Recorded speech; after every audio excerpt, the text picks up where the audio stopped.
Good afternoon, everyone.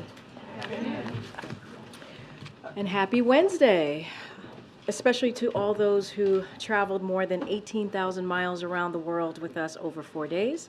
The President met with more than 20 world leaders, visited 2 countries, and in the words of my friend, Mr. Peter Ducey, who's not here, some of us even pulled some all-nighters. I hope everyone has gotten some rest. To all those who stayed back here at home, I hope you had a quieter few days, and it's good to see all of you again. As you've seen, the trip was highly successful, and the President was pleased to once again show America's leadership on the world stage. The President is looking forward to a major economic speech tomorrow and continuing to deliver results for the American people here at home. But before I turn it over to Jared Bernstein, our CEA chair, who's going to say more about the President's event tomorrow, I have a couple of things I want to say at the top. Earlier this year, President Biden and congressional leaders reached a bipartisan budget agreement that set a framework to keep the government open and protect critical priorities for the American people. A deal is a deal. The President, House Democrats, Senate Democrats, and Senate Republicans have stood by that agreement with bipartisan movement in the Senate today.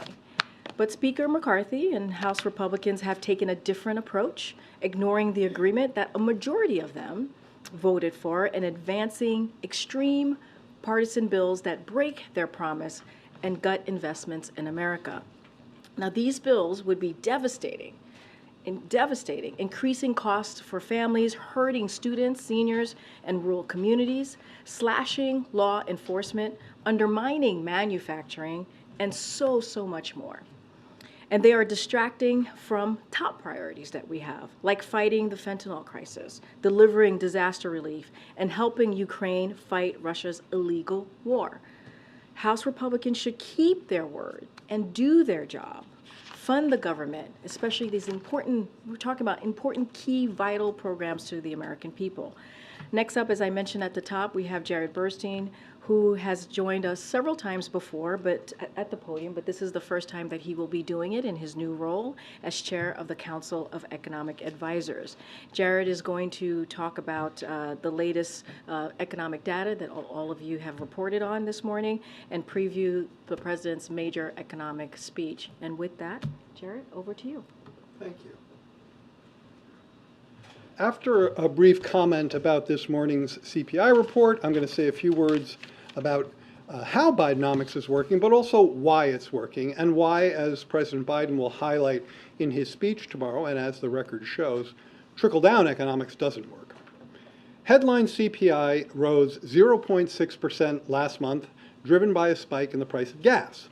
Headline inflation has also fallen substantially, down by about 60% over the last year, but we know that last month's increase in gas prices puts a strain on family budgets. Core CPI inflation, which omits gas and food prices, was up 0.3% in August. Over the past 3 months, core CPI is up at an annualized rate of 2.4%, the lowest rate since March of 2021 and close to its pre-pandemic level. This is important progress. Economists track the core because by omitting highly volatile gas and food prices, it provides a cleaner signal as to where inflation is likely headed. This figure, if you have figure 1 here, yeah, this figure, this compares the contribution of gas and apparel to monthly inflation, and it paints a clear picture of the relative volatility of the gas prices. That's those, I think, yellow bars going up and down. I'm not great with colors. And then the apparel is contribution is the red line. So you get the point about the volatility of gas prices. Turning to Bidenomics, we start from a position of strength. The U.S. economy is in solid shape, with real GDP growth supported by strong consumer spending that is itself supported by a strong labor market delivering wage gains, accounting for inflation. And I have a next figure showing that the extent to which you see inflation coming down and prices and wages actually beating prices there, both for all workers and for middle wage workers. This figure includes today's inflation report. Not only has inflation come down, it's now growing more slowly than the pay of low and middle wage workers, meaning their buying power is increased. Now, our work isn't done for sure, but wages outpacing inflation is some of the breathing room that the president talks about. Now, what has that got to do with Bidenomics? Well, rising real wages for middle and low wage workers is at the heart of our middle out, bottom up growth agenda. Our GDP is almost 70% consumer spending, so when the middle class is doing well, the overall economy prospers. That's also a good reason why trickle-down doesn't work. It disproportionately helps those who don't need the help and thereby are less likely to spend the marginal dollar. Or, as the president says, Bidenomics works because when the middle class does well, the poor have a ladder up and the wealthy still do well. Another sign that Bidenomics is working, you see here in the figure, both for today and for tomorrow, is this other figure showing investment in building manufacturing facilities. The incentives in the Inflation Reduction Act, the CHIPS Act, the Bipartisan Infrastructure Law, are reversing decades of disinvestment in America through the powerful 1-2 punch of policy incentives crowding in private investment. That creates jobs today in constructing these facilities and good jobs tomorrow staffing these factories to manufacture semiconductors, solar panels, and wind turbines on our soil. Going forward, we must build on the progress we've made, and that means maintaining the tight labor market while continuing to ease price pressures. As you know, many economists argued that couldn't be done, that it would require much higher unemployment to achieve this much disinflation. President Biden never accepted the inevitability of that trade-off, and he's been right. Let me close with a quick word about what you can expect to hear in the president's speech tomorrow. As you'll remember, the president traveled to Chicago back in June to outline the core principles of Bidenomics, empowering workers, investing in America, and boosting competition. Tomorrow, he'll travel to Maryland to lay out the very clean contrast between Bidenomics and the congressional Republicans' trickle-down economic plan, a plan that has failed working families every time it's been tried. Instead of investing in the middle class, trickle-down shipped jobs overseas, hollowed out communities, and produced soaring deficits. He'll contrast his agenda with specific policies congressional Republicans have proposed and lay out what those policies would mean in concrete terms for the American people, whether it's unfair taxes, Medicare and Social Security, or increased costs for families. And he'll highlight what's at stake for families as fiscal and budget debates take center stage in the weeks and months ahead. Thank you, and I'll take questions. Thanks, Jared. You mentioned gasoline prices pushing inflation up last month, but there are no good signs when it comes to gasoline prices in the near term. Crude oil prices are going up. Saudi Arabia has signaled it's going to continue to throttle oil production. Are you worried that inflation is going to go back up over 4%? Well, let's talk about gas prices. As the president said in his statement this morning, he's well aware that they put a strain on family budgets, and that's why he's working with congressional Democrats to take action to cut energy costs. It is correct, as you pointed out, that gas price, the spike in August, caused nearly all of the increase in inflation last month.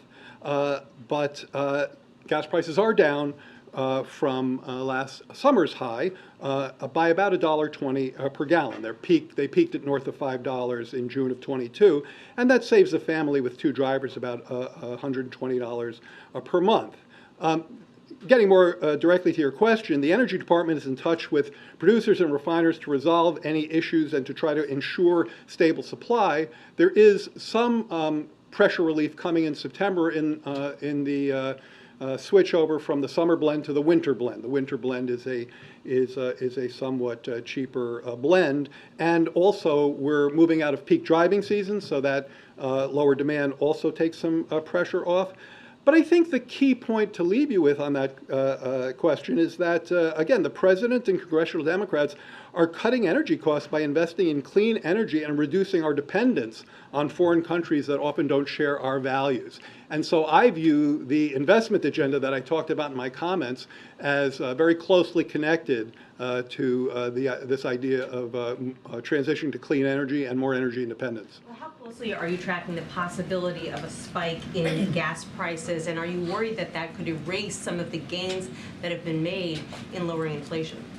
Well, to answer your first question, one of the first things I do every morning is click on the AAA gas price, so we track it very closely. The I think from a policy perspective, again, the actions that we're taking, working with congressional Democrats to cut energy costs, are at the core of our agenda. Now, I think the important point here, and you mentioned gas prices, climbing and their impact on consumers. The president has been straight up about that, including in his statement this morning.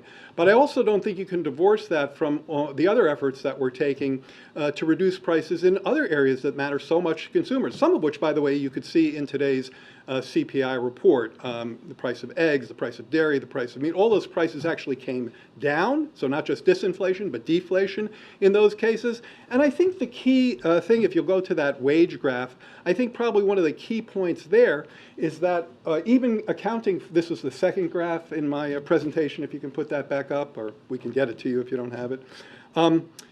The key point there is that when wages are beating prices, there you go. So you have wages beating prices, wages growing more quickly than inflation. And by the way, most quickly for middle and lower wage workers. That's a direct result of the persistently tight labor market. It also links up closely to one of the first tenets of Bidenomics, which is empowering workers. So a persistently tight labor market has delivered wage gains that at this point are beating prices. That means that the buying power of your paycheck is going up, and that's the kind of breathing room we're looking for here.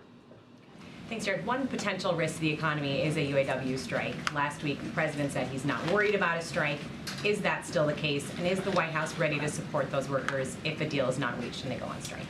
So the president believes that auto workers deserve a contract that sustains middle-class jobs. I've worked for President Biden for a long time. He's clearly one of the most pro-union presidents we've had. He's encouraged the parties to stay at the table and to work 24/7 to get a win-win agreement that keeps UAW workers at the heart of our auto future and ensures UAW jobs are good middle-class jobs. Let me just say a bit about our work over the years on unions.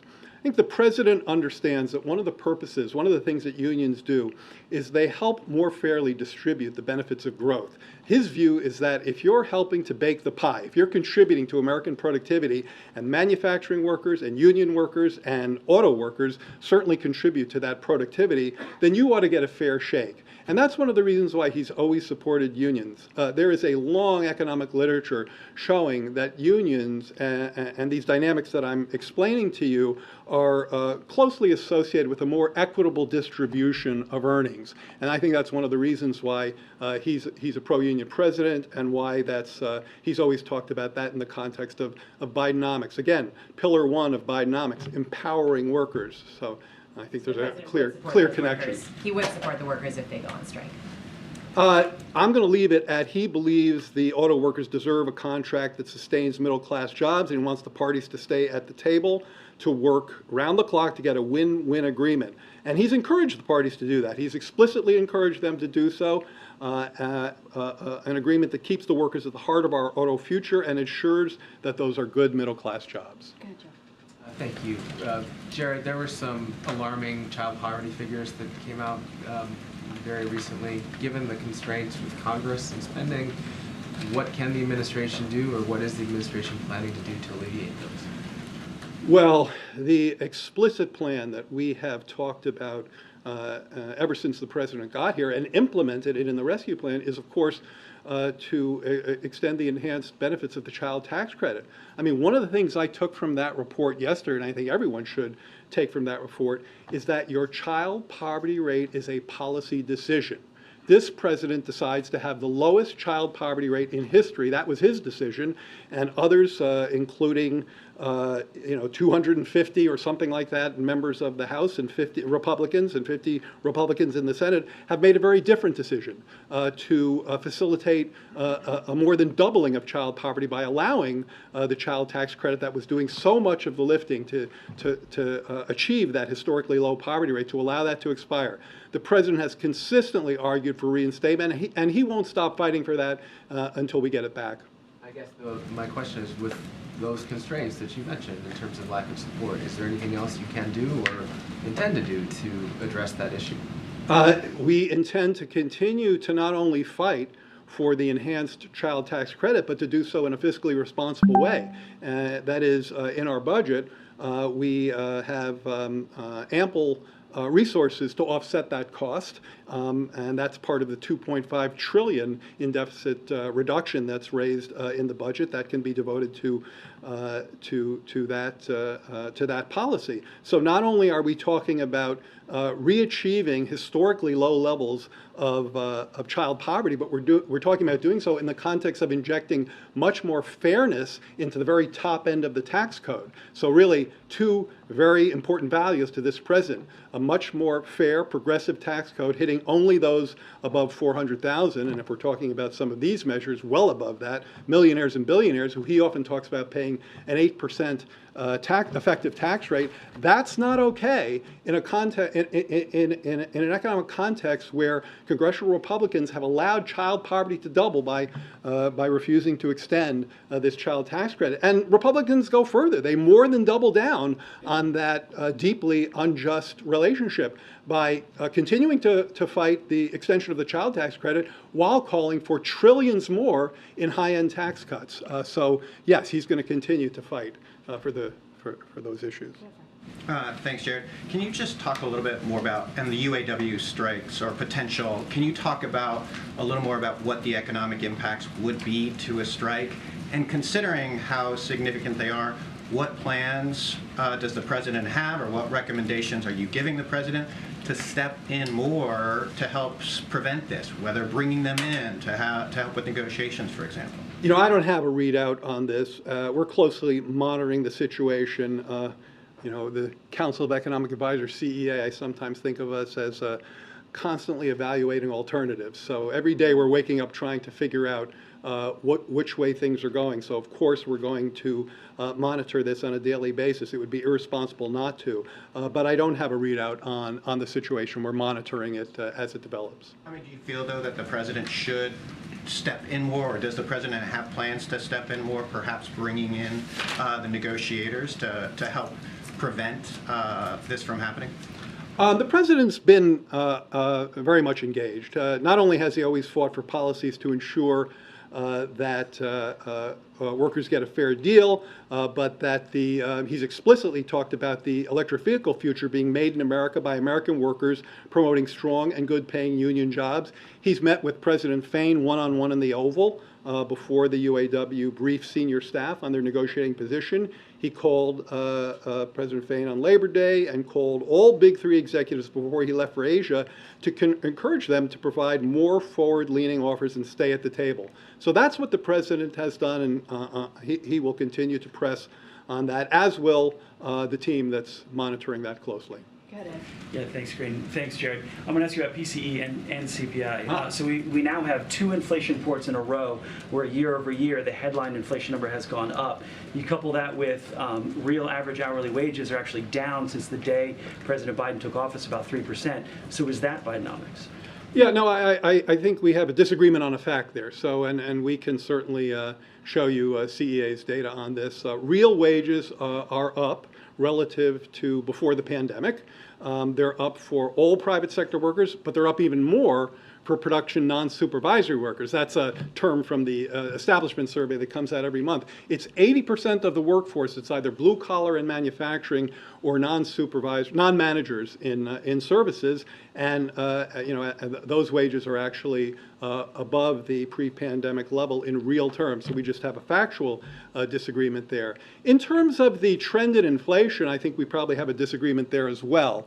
The trend in the PCE, the trend in the CPI, whether you look at headline or core, and in fact, well, it's not here anymore, but that graph that was just there showed a very clear trend in the year-over-year CPI. If you take the more timely, say, 3-month annualized average, then you see an even clearer result. Inflation is easing. It continues to ease. There was a gas spike last month, no question. Gas went up almost 11% in August in the CPI. That's a little more than it went up in the real world because they seasonally adjust. It was more like 6%. But in the report, it was up, and we obviously take that very seriously. I think it's a time frame issue. I'm looking at the day he came into office. But I want to ask you about those gas prices. Gas prices are a large part of the increase we saw in the CPI. Then why is the president then restricting future growth of the oil industry? He made the decision or the Interior Department made the decision in Alaska just last week. Well, there are, American oil production now is at an all-time high, just below 13 million barrels a day. There are thousands of available permits, places where oil companies could drill. They've been highly profitable, they've been highly productive, so I don't think that's the problem. As you said, the gas price added 34 basis points to the, more than half of the inflation increase was the gas price in August. I'm not going to predict gas prices for September because that is folly, but I will tell you there are various sources, which I mentioned a minute ago, putting downward pressure on gas prices in September, including the shift to a less expensive blend and the end of peak driving season. And at the same time, look, along with the fact that American producers are more productive than they've ever been, producing almost 13 million barrels a year, we're going to continue to work largely with anyone who will work with us, but certainly with the congressional Democrats, in cutting energy costs by investing in clean energy and reducing our dependence on foreign countries that don't share our values. I mean, I think that is the right agenda, and that's the one that we're aggressively pursuing. Matt? Thank you. Jared, a follow-up on the potential auto workers strike. I'm sorry, could you speak up? Yeah, sure thing. She probably hears better than I do. No worries, I can speak up. On the potential auto worker strike, I do have a follow-up to what some of my colleagues were saying. A group that I spoke with, an economic group, says that there could be a $5 billion cost to the economy if there is a 10-day strike. So is the White House preparing for that? We're certainly tracking all of those outside analysts. I don't think there's one report on this that we haven't seen and haven't read. And our job is to be ready for any contingency that comes our way. I'm not going to give any readout on our own analysis at this point. We're monitoring the situation. We'll continue to do so, and we'll certainly bring up-to-date information as these things develop. Okay, last question. Quick follow-up to my colleagues' questions. You talked about how you're following it closely, you're looking at contingency plans, but can you confirm whether you've been asked by the UAW to get involved more, or have you been asked specifically to stay out? I can't confirm any of that. I mean, at CEA, what we do is what I've said we do. We are asked by the president to track any development in the domestic and global economy that's going to have an impact or that might have an impact. And there's a long list of things that fit that description. So we're tracking this carefully. And just follow up on the child poverty part too. Sure. You talked about prioritizing a push again around the child tax credit and pushing around taxes. But what about the fact that funds are going to expire for child care centers and how that might relate to child poverty, or at least the experience of working mothers? Is that going to be a priority and a push from this White House? I'm glad you asked that. It's something that we at CEA have written a lot about, and I encourage you to look at that. We have a blog on that. Just to show of hands, how many people look at the CEA blog? Ooh. Okay. We have work to do, and you have work to do. White House priorities. Yeah. So this is a long time priority of this White House. We have ambitious plans in our budget. The president recognizes the linkage between labor force participation for caretakers, most often women, and affordable, accessible child care. And that's why not only have we, as I said, proposed ambitious plans that are fully paid for, fully offset in our budget, but we've also talked about, used language in our supplemental to talk about the importance of child care in our supplemental requests. So this is something that we will continue to work towards because we recognize its importance as a working family issue. All right. Thanks, Jerry. Thank you. Good to have you. Thank you.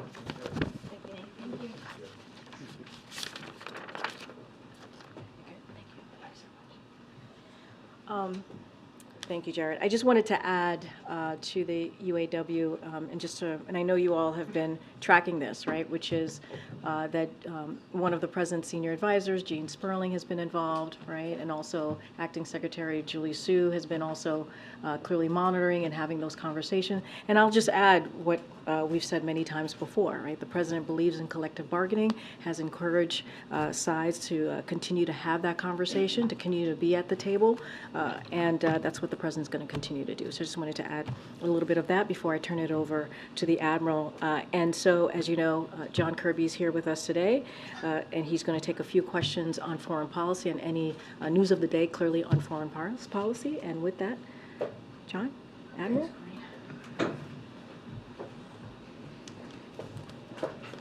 Good afternoon, everybody. So I just want to take a moment or so to clear up some of the conflicting accounts and information that's been out there regarding actions that were taken to secure the release of 5 Americans who have been wrongfully detained in Iran. These Americans have been suffering a terrible ordeal. I think you all know that. Many of them were held in the Avon prison under ghastly conditions, and that we have been working very, very hard to bring them home to their families just as soon as possible. Now, to secure their freedom, the United States is pursuing an arrangement in which Iranian funds held in South Korea are moved to restricted accounts in Qatar, where they would be available for humanitarian transactions only. Things like food, medicine, medical supplies, medical equipment, agricultural products. These funds will now be subject to more legal restrictions than they were when they were in Korea. They will be monitored by rigorous due diligence standards required by the U.S. Treasury Department. And the U.S. will have visibility and will be able to engage in oversight about where the money was going and for what purpose. If Iran tries to divert the funds, we'll take action and we'll lock them up again. I also want to be clear. This is not a payment of any kind. It's not ransom. These aren't U.S. taxpayer dollars. And we haven't lifted a single one of our sanctions on Iran. Iran will be getting no sanctions relief. We will continue to counter the Iran regime's human rights abuses. We'll continue to counter their destabilizing actions abroad, its support for terrorism, its attack on maritime shipping in the Gulf, and its continued support for Russia's war against Ukraine. As you've heard us say before, when we're trying to bring Americans home, we often aren't dealing on a level playing field. We have to use the leverage we have to bring them home. They aren't going to be released for nothing in exchange. But I don't think we should lose sight of the bottom line here, and that's that we're working to free these innocent Americans who did nothing wrong, had no reason to be detained, bring them home to their families, bring them home whole and safe again. That's the goal. With that, take some questions. Admiral Kirby, thank you for being here. I know that you dispute that this is a ransom payment. Obviously, many critics of this agreement say that it is just that. So, in effect, they suggest it's $1 billion per American individual being released. So how is this not incentivizing bad actors and rogue regimes like Iran in the future to detain more Americans? Bad actors like Iran and like Mr. Putin in Russia don't need any incentive to continue to look for ways to wrongfully detain Americans. It's been happening a long, long time, and we have to accept the reality that it could happen again in the future. It's one of the reasons why the State Department has a new designation for countries, a D designation, so that before you travel or you do business in a foreign country, you ought to look and see, is the risk of detention, wrongful detention, high in that country before you go? We continue to advise Americans not to travel to Iran and to Russia and other places like that. But these bad actors don't need incentives, and this isn't gonna change the calculus necessarily of what they've been doing. What it is gonna do is get our Americans home.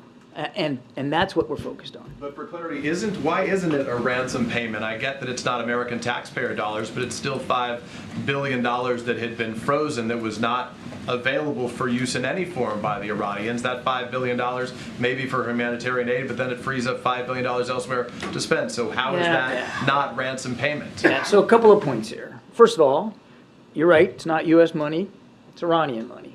It's Iranian money that had been established in these accounts to allow some trade from foreign countries on things like Iranian oil, to allow the Iranian oil to stay on market.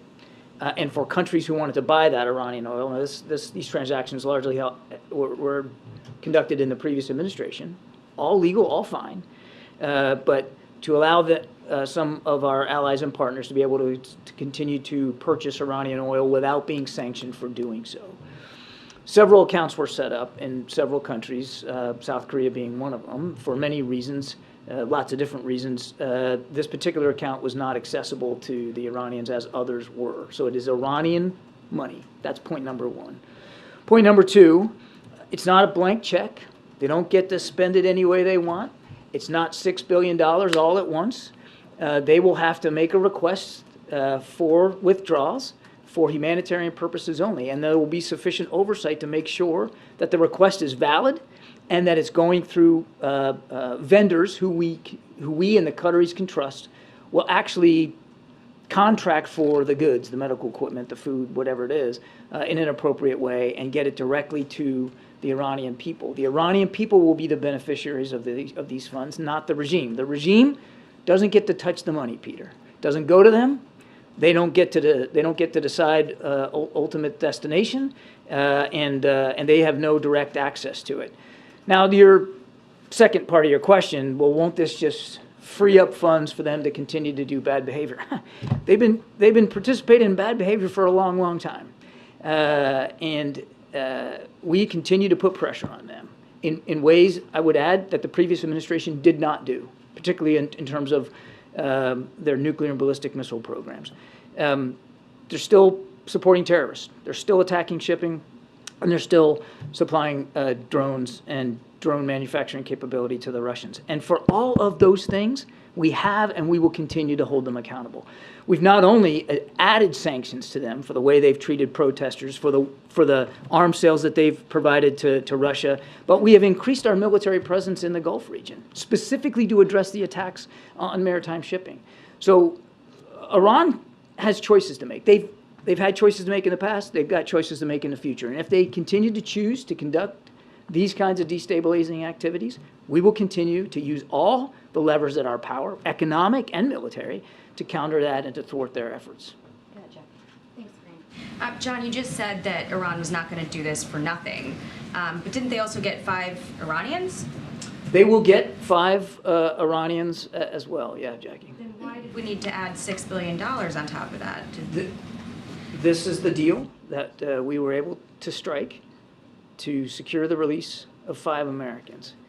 It would be great, wonderful, if we could just pick up the phone and call the mullahs and say, hey, we want our Americans back, send them back on the next plane. But you and I both know that's not going to happen, particularly with Iran.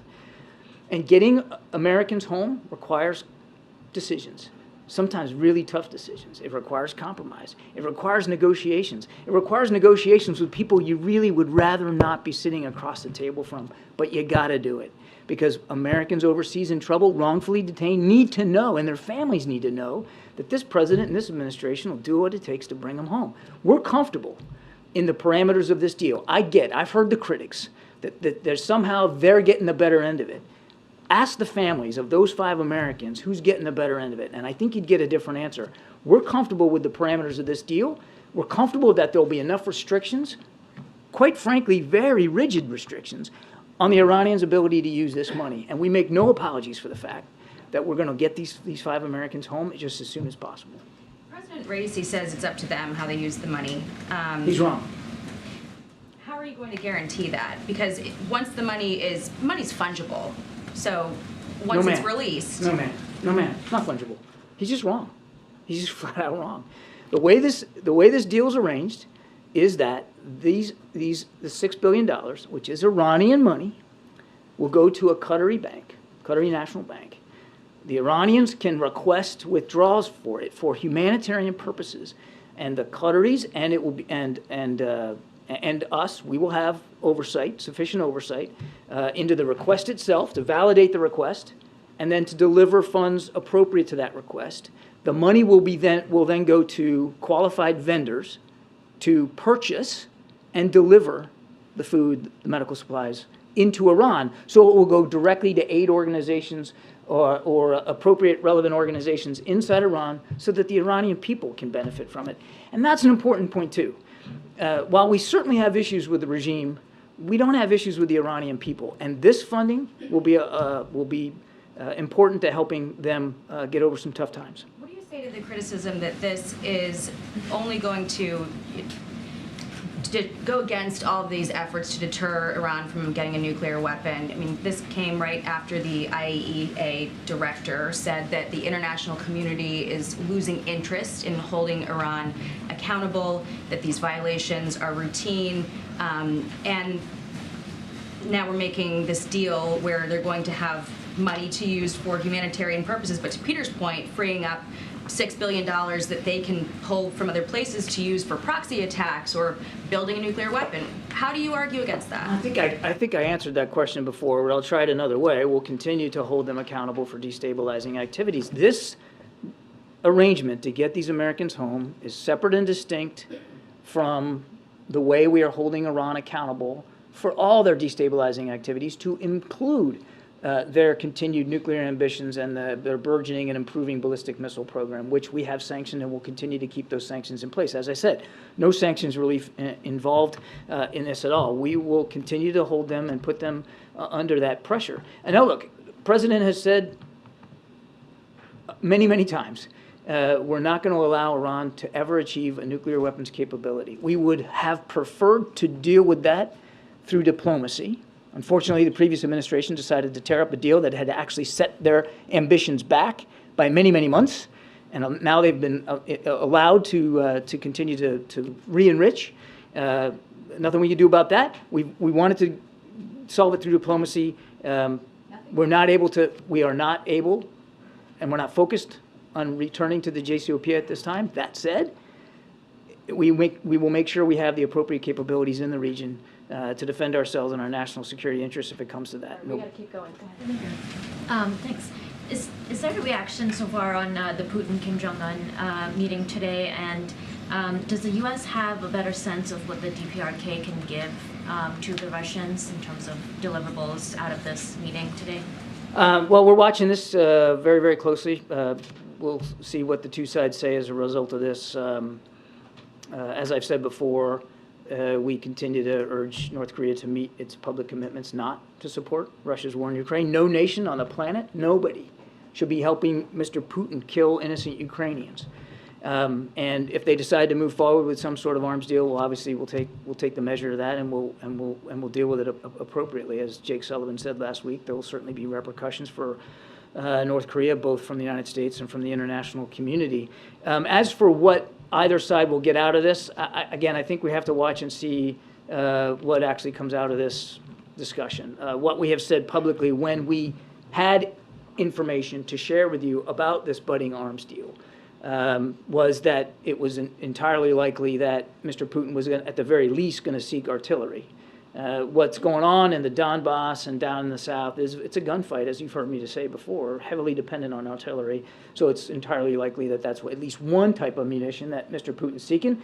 I've said on the record a week or so ago that we expect it could be other types of munitions, but we just don't have perfect visibility on that, so we're going to have to see how it shakes out. Thank you. I'm going to go back to Iran. So with $6 billion and 5 Iranians are going to be released. Hostage Aid, which is an organization that advocates on behalf of hostages, saying that there are more American Iranians held in Iran, that at least there are 2. So why you couldn't negotiate at least for this amount of money, and the 5 Iranians are going to be released in return for every American citizen, whether it's green card holder or American citizens. I can only speak to the parameters of this arrangement, which is these 5 wrongfully detained Americans in exchange for 5 Iranians and of course, the transfer of these funds. That's the parameters of this deal. That's all I can talk about. I can just assure you that, as I said at the top, we're always going to take seriously the case of wrongfully detained Americans anywhere they are in the world and do everything we can to get them home. Can you confirm that the administration policy is never to pay ransom to any terrorist organization, i.e. non-state actors, whether it's Al-Qaeda or Daesh or whatever? In the past, Americans were killed as a result because the U.S. did not pay money while Europeans did to release their citizens. No change to our policy. Well, absolutely. So how is this different, considering that you describe Iran as the state that sponsors terrorism in the world? So in other words, that you differentiate between a state and non-state actors, and therefore you deal with them differently? I've answered that question. This is not a ransom payment. Danny, Yes. welcome to the briefing. Thank you very much. Thanks for taking the question. I wanted to ask about the UN General Assembly next week. Firstly, is the President going to be meeting with Prime Minister Netanyahu of Israel there? No meetings to speak to at this point. And also, I just wondered if you know if he's going to be, the President will be attending the Security Council meeting on Ukraine. Again, we'll have more towards the end of the week in terms of laying out the calendar and the President's agenda at the UN General Assembly next week. I think on Friday we'll have a lot more detail for you. President's looking forward to it. This is a terrific opportunity to start to reinforce some of the things that you saw him reinforce on this trip in terms of improved infrastructure and investment in the global south and developing nations, looking towards human rights, solving climate change. There's an awful lot on the President's agenda up there in New York, and he's very much looking forward to it. We'll have more detail at the end of the week. Thanks. Just to follow up on Shirini's question on Russia and North Korea, I'm wondering if you could speak to what the administration's concerns on what North Korea could get out of this. Putin seemed to suggest that that Russia would help North Korea build spy satellites. I'm wondering if there's concern around that or missile technology. Look, again, we got to see what actually shakes out of this meeting and the degree to which any kind of an arms deal is consummated, what that looks like. It's just, I don't want to speculate. But in a similar fashion to the concern we already expressed about the burgeoning defense relationship between Iran and Russia, we obviously have concerns about any burgeoning defense relationship between North Korea and Russia. Again, it remains to be seen what either side, A, wants out of this, and B, will get out of it. These are not two countries that work well with others, and they don't really have all that much trust and confidence in each other. So we'll have to see. But certainly, any arrangement that would improve North Korea's military capabilities would be certainly would be of significant concern to us. Hi. So do you have a time frame for when the Americans are coming back? And what is the administration's message to the people? Because this is happening on the first anniversary of mass killing, where the administration said that they are going to be standing by side of the Iranian people. And they are very critical of this money being transferred to Iran. They are actually calling it appeasement. So what is the message of administration to those people who lost their lives in the aftermath of mass killing, and also do you have a time frame for? Well, we continue to mourn with the Iranian people for her loss. We held the morality police accountable for it, and others in Iran. We continue to stand with the Iranian people, and for their human and civil rights. That's not going to change. The timing here is the timing, and it wasn't tied to any anniversary or any date.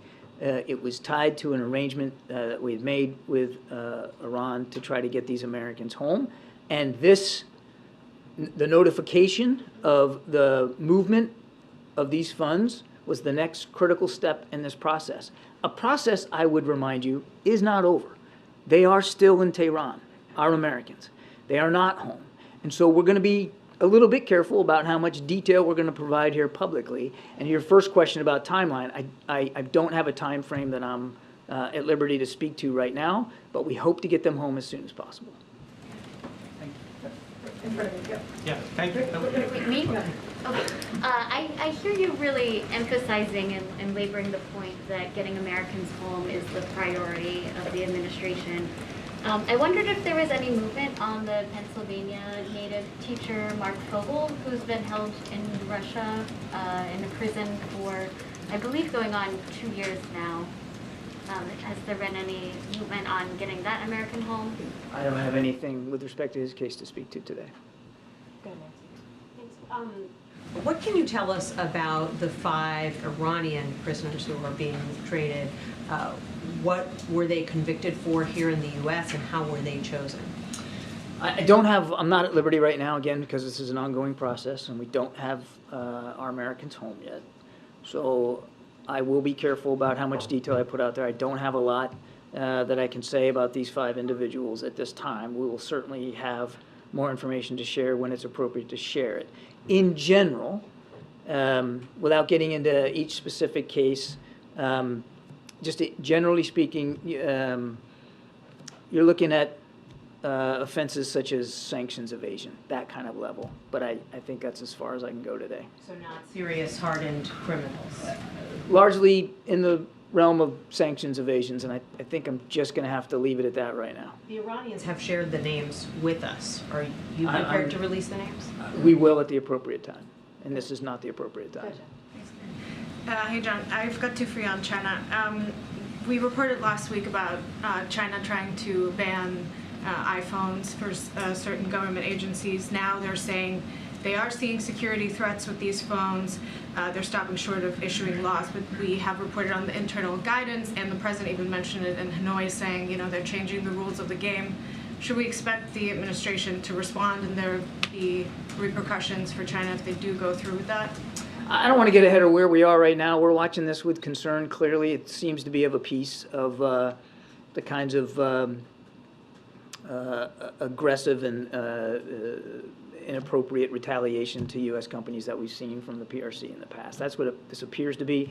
But the truth is we don't have perfect visibility on exactly what they're doing and why, and we certainly would call on them to be more transparent about what they're seeing and what they're doing.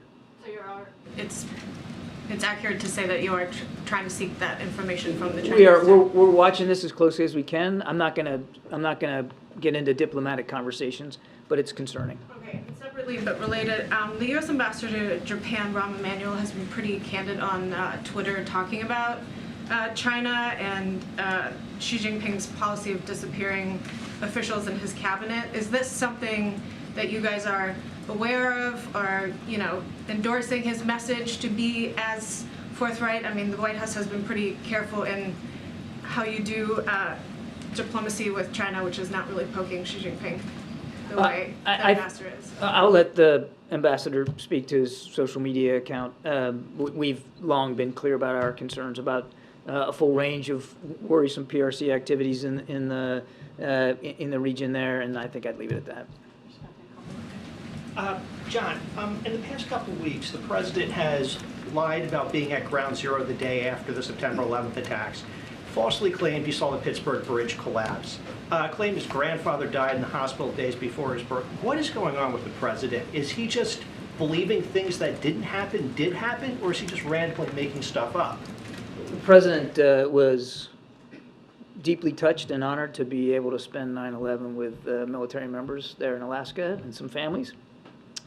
And was honored by their presence and the chance to make an important set of remarks about why we need to continue to remember that day. And he did that. And he spoke about a visit to Ground Zero, which he did participate in, about a week or so after the event. And what that looked and what that smelled and what that felt like. And it had a visceral impact on him, as it did so many other Americans on that terrible day.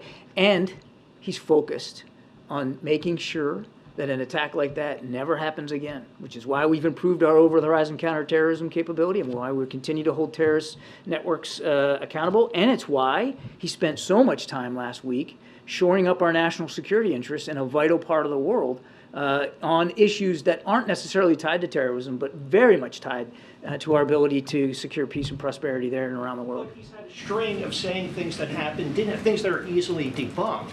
Why does he keep doing that? The president was grateful to spend that time with those family members and those troops.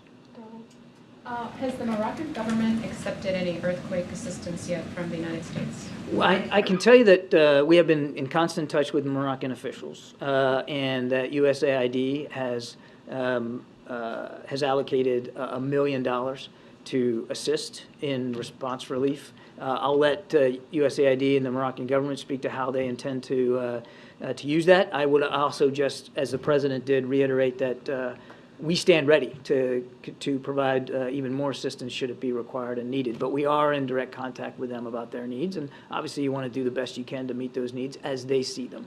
Okay, I'm just going to do two more. Way in the background. Thank you very much. Admiral, why wouldn't the administration re-engage, if it would be possible, with the JCPOA?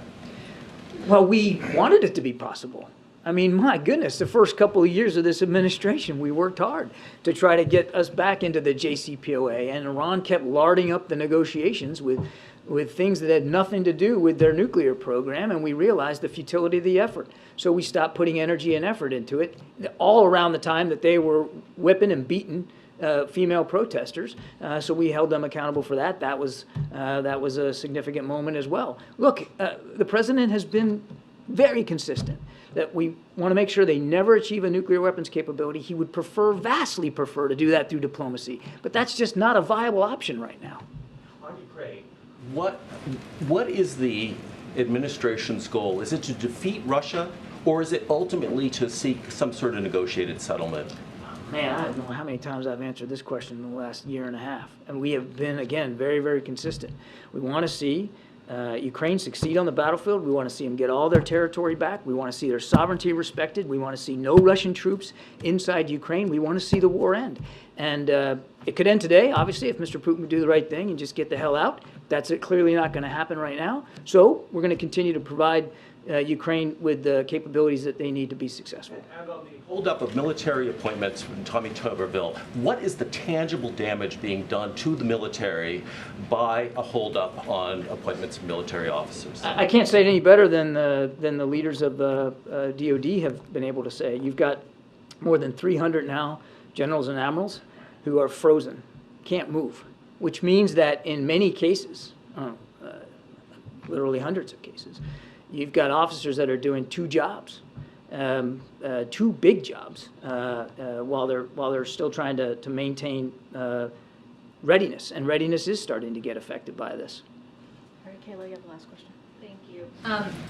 CNN is reporting that Elizabeth Whelan, the sister of Paul Whelan, who was arrested in Russia in 2018, is in Washington for meetings this week, and she's been seeking a meeting with the president. Does the president plan to meet with her? I don't have any meetings with the president to speak to, but she is in town, and she is going to be meeting with White House officials. It'll be a good opportunity for us to update her on our efforts to get Paul back, and those efforts are very active and they're very ongoing.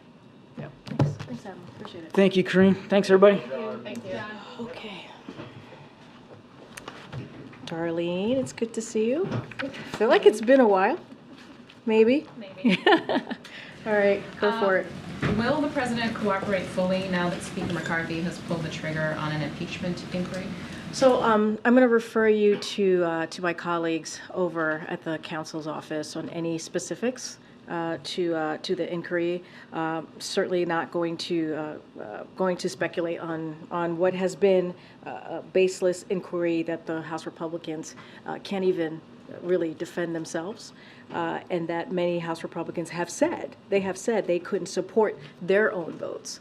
So again, I'm going to refer you to my White House counsel on any specifics. Sorry, and on the speech tomorrow, he's going to Maryland. Why is he going to Maryland, the blue state, instead of maybe a red state, to talk about his economic policies?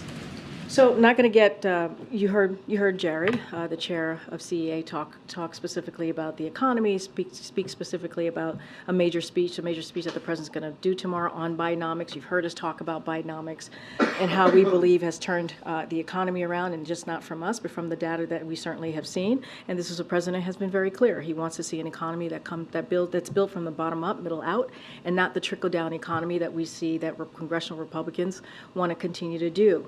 Well, not going to get into, well, I'll say this. The president, it doesn't matter where the president decides to give a speech, right? For him, it is an opportunity to speak directly to the American people, and that's what you're going to see him do. You know, whether it's in Maryland, whether it's in a red state, the president always takes those opportunities incredibly important, not just to speak in front of all of you who report on what he's going to say and how he's engaging with the American people, but directly to them as well. And so, you know, in this case, location doesn't matter. He wants to give a really important speech, a major speech, as you heard us coin it, on Bidenomics. And I think it's important. What's important is that the American people are going to hear from the president about an issue that matters to them, which is the economy, and how he continues to make sure he's doing everything he can to lower costs for the American people and to continue to build an economy that leaves no one behind. And I think that's what matters for tomorrow. Okay. On impeachment, you just mentioned House Republicans' baseless claims. How confident are you that there will be no evidence that incriminates President Biden and Hunter's business dealings as this goes forward? So let me just give a little bit of a lay down here, because I think it's important. Any specifics to the inquiry, certainly I want to say this at the top, as I said to Darlene, I'm going to refer you to my colleagues at the counsel's office. But I also want to be clear about a couple of things. You know, I just talked about Bidenomics. I just talked about what the president's going to do tomorrow, really deliver a major speech, something that the American people want to hear about. What are we doing to improve their lives, work on the economy? And these are real issues, real priorities for Americans. And like I said, like lowering costs. But what you see Republicans in Congress, right, they have spent all year investigating the president. That's what they have spent all year doing. And have turned up with no evidence, none, that he did anything wrong. I mean, that is what we've heard over and over again from their almost year-long investigation, and that's because the president didn't do anything wrong. Even House Republicans have said the evidence does not exist. The House Republicans have said that. To my friend in the back who just yelled at, which is incredibly inappropriate, but House Republicans have said that it doesn't exist. Their own investigation have actually debunked their ridiculous attacks. And the only reason Speaker McCarthy is doing this political stunt, and we have seen it, you all have reported, is because Majority Taylor Greene has said she threatened to shut down the government. Can you imagine shutting down the government over a political stunt? And we're talking about vital programs that American families need. And she said that because she wanted him to actually do this, and if he didn't, she would shut down the government. And you have Matt Gaetz as well, threatened to oust him as Speaker if he didn't do it. So he didn't even put up for a vote, as you all know, because he knows that even his own members weren't going to support this. So, that's why we call it baseless. That's why I just called it baseless, because they have said themselves that there is no evidence. The evidence does not exist, and this is a political stunt. But here's the thing, and I say this all the time, we look forward to working with Republicans in a bipartisan way to actually deal with issues that matter to Americans, real issues that matter to Americans, not this baseless effort that they have continuing to do that shows no evidence. Well, given that, will the president still be able to work with House Republicans, including Speaker McCarthy, to avert a shutdown in a couple of weeks? I mean, look, the shutdown should not happen. That is Congress's job, to avoid a shutdown. I've said over and over again here at this podium just for the past couple of minutes that these are vital programs that American families need. So that's their basic duty. Their basic duty is to keep the government open. We've already agreed. We've agreed. There was a bipartisan agreement on how to move forward with the budget that they voted on. And so, look, a deal is a deal. They should keep their word, and they should keep the government open. Go ahead, Nancy. You just brought up the lack of a vote. Does the White House view this impeachment inquiry as legitimate, given that there has not been a vote to open it? So, Nancy, I appreciate the question, but I actually, from what I just laid out, Republicans haven't made it pretty clear just how illegitimate this is. They've made that very clear. This is an entire exercise of how to do this in an illegitimate way. And again, it's a political stunt, and it is going after the president politically, not about the truth. There's no truth here. And so we think they should work with us on legitimate issues, things that actually matter to the American people. And that's what they want to see. That's what the American people want to see. We're going to talk about Bidenomics. You're going to hear from the president speak to that directly. In a few minutes, the president's convening his cabinet, his cancer cabinet, to talk about an issue that matters to the American people, about saving lives, what else we can do to deal with cancer across the country. And, that's what we believe. So if you don't view it as legitimate, does that mean that the White House doesn't believe it needs to comply with requests that come as a result of this inquiry? So look, I'm going to let the counsel's office, my colleagues there, speak to this directly as to what, when it comes to cooperating. I'm going to let them speak to that, but I've been very clear. We believe this is we're certainly not going to speculate on any baseless accusations, right? As we have seen from the Republicans in the House, and so again, they could not even support their own votes. They couldn't. Speaker McCarthy could not even get support for this vote, and so I'm going to just leave it there.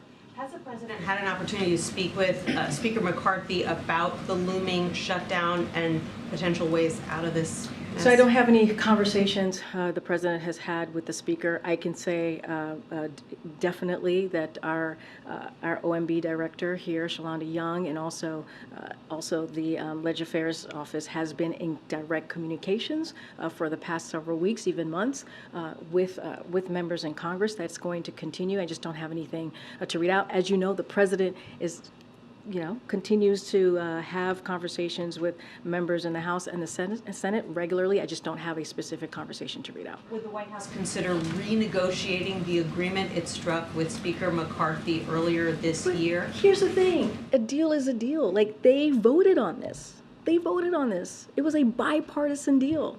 And, they should move forward with what they agreed on. It was voted in the House, in the Senate, and Republicans voted for this, Democrats voted for this. So I don't see the issue here. They should move forward with this. Karine, can you describe how President Biden reacted to the impeachment decision by the I don't have anything. Speaker? I don't have anything to share about the president's reaction to this. All I can tell you is the president's focus on the American people, hardworking American people. You'll see him in a few minutes when he talks about when he speaks to his cancer cabinet, and then you'll certainly hear from him tomorrow with the Bidenomics. You listed a couple things. The deal that the Republicans are now not supporting, obviously the impeachment. You say you look forward, or the White House looks forward to working with the Republicans. How do you see that happening? How does President Biden plan to work with Speaker McCarthy? So look, for the past 2 years, this president has gotten a lot of criticism in not being able to work in a bipartisan way with Republicans on the other side of Pennsylvania. I mean, we've heard that over and over and over again, and he has been able to do that. And as you know, the political climate is tough. We're in a different political climate, probably one that we haven't seen in this fashion for some time. And the president has been able to do that. He's been able to push incredibly key historic pieces of legislation that's going to change the lives of Americans. When you think about the bipartisan infrastructure law, you think about the CHIPS and Science Act, you think about the PACT Act, all important pieces of legislation. And that's just a few. There's been hundreds and hundreds and hundreds of pieces of legislation that have been done in a bipartisan way that the president has signed this past 2 years. So it can still be done. It really, truly can. We're talking about this moment in time, right, that we're seeing from Congress. Of course, we're going to call it out. Of course, we're going to ask, as it relates to certainly the budget, of course, we're going to say to them that they need to do their jobs. And so we've seen it over and over again. Well, this president has been able to do things in a bipartisan way. And let's not forget, one of the things that we saw from the midterm results in 2022 is that Americans want to see this working in a bipartisan way so that we deal with their key issues that they're having. Bidenomics is going to be so important tomorrow. The president's going to speak certainly fully about that and lay out what his administration has done and going to continue to do, and that's what we're going to focus on. Really briefly on another topic, I saw the president's statement about Libya expressing condolences. Does the United States have plans to send more money, more help to the people there? So a couple of things I do want to share are, as you mentioned, there was I think a tweet that went out. So our deepest condolences to all the families who have lost loved ones in the devastating floods in Libya and certainly the earthquake in Morocco. These are difficult times. And the United States sent emergency funds to relief organizations in Libya, and we will also send disaster assistance response to the region, an initial $1 million to support Libyan efforts.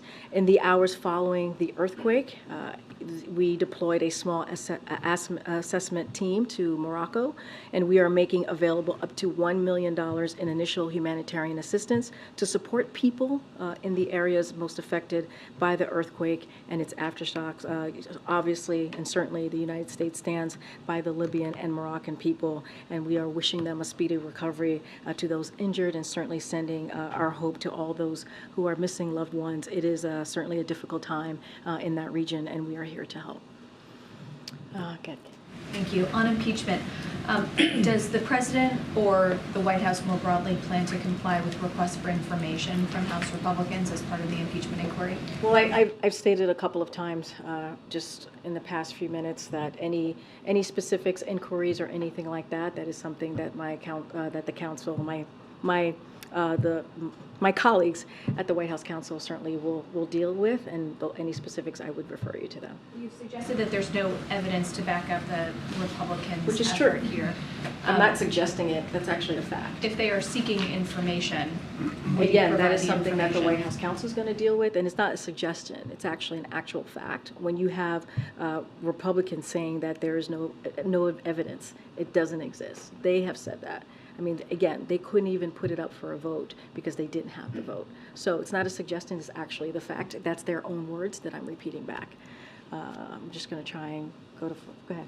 Thanks, Karine. The LA Times reported that the Biden administration is considering forcing some migrant families who enter the country without authorization to remain near the border in Texas while awaiting asylum screening. Governor Abbott has threatened to sue if the administration goes through with this. Can you confirm whether this is under active consideration? So I have to go back to the team. I want to get the right information to you. So let me talk to the team about that specific reporting, and then we'll certainly we'll have that information for you. As you know, the president has done everything that he can to work on an issue at the border that has existed for decades, to work to improve the immigration system. He's done that alone without the help of Republicans, and certainly you see the governor constantly doing political stunts, and the president's going to do everything that he can. Okay, one more. I haven't called on you. Go ahead. Thanks, Karine. On the memo that was sent out to news organizations about covering this impeachment inquiry, can you give us some background into the decision-making of why you thought sending that was necessary? I'm going to leave that to the White House counsel from my colleague who sent that memo.